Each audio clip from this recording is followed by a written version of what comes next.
Okay, so let's take this screenwriter who's arrived in town. Maybe they found a networking event on Twitter, Eventful, something, and they show up. What are they doing? How are they not being too parasitic and creepy? How are they being not too introverted? What's the right balance? You know, I'm going to take this back to an anecdote. A friend of the family's, of mine and my husband's, is a director, and my husband's not in the industry. And this director sat down with us for brunch one day and told my husband how he was going in all these generals. This is a director who's done a big movie for Fox, et cetera, et cetera. And my husband said to him, I don't understand. What do? You go in all these generals. What do you do? What's the point? And he said, my point is to get these people to like me. And that is what networking is all about. It's to get people to connect with you and like you. So it's not about getting to know everybody. It's not about meeting every last person. It's not about giving your business card to every last person, but finding a few people to connect with, to exchange experiences with, to be real, to be interesting. Because the interesting thing about this industry is that it's not just an industry, it's also a lifestyle. People who participate in it oftentimes 24 hours a day, 7 days a week. So they want to work and help promote and help boost other people that they like. So it is about making those genuine connections with people who potentially will help you along, will give you some information. Potentially in the beginning, they'll only read your script and give you some notes, but then they may get repped and then they may offer to introduce you to their agent, to their manager. So it really is about building relationship. Networking, I think, has gotten a bum rap. It has this sticky, icky feeling of, I have to sell myself somehow. It's not about that. It's about connecting with people. It's about forging relationships and doing it effortlessly. Usually the best way to network is in the spirit of generosity. What can I do for you?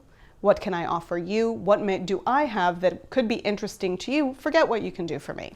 So finding those relationships, finding people that you can talk to and potentially, whether you offer them, and you don't have to offer everyone to everything always, but whether there's information, life experience that you can share that will inform something that they're writing, that will inform something they're producing, that goes a long way. So it really is about listening a lot, inquiring a lot, learning about that other person and building those bonds so that suddenly when that one networking event is over, that person that you just met emails you later that night and says, oh, by the way, there's another meetup. People don't really know about it, but if you want to come, had a great time meeting you tonight.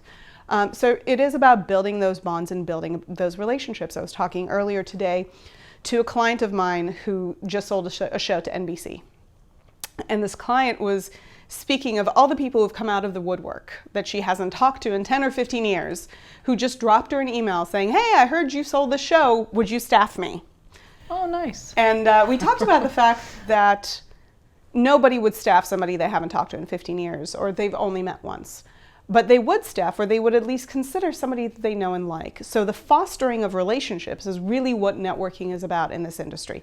Building and maintaining relationships with people. It starts with 1 or 2 and it grows from there.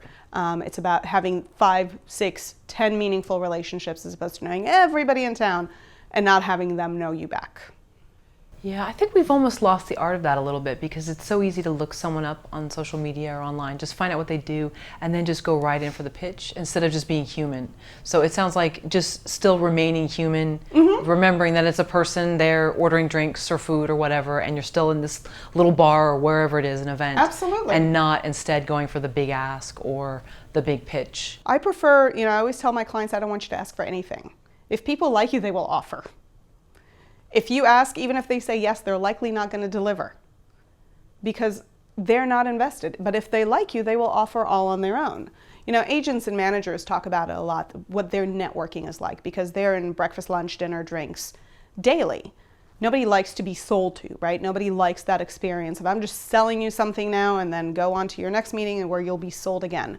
So it is about remembering the details about the other person on the other side of the table. And agents and managers will speak to that. They will sit down, they will talk for an hour about how's the wife and how's the kids and what are you doing and are you still hand gliding?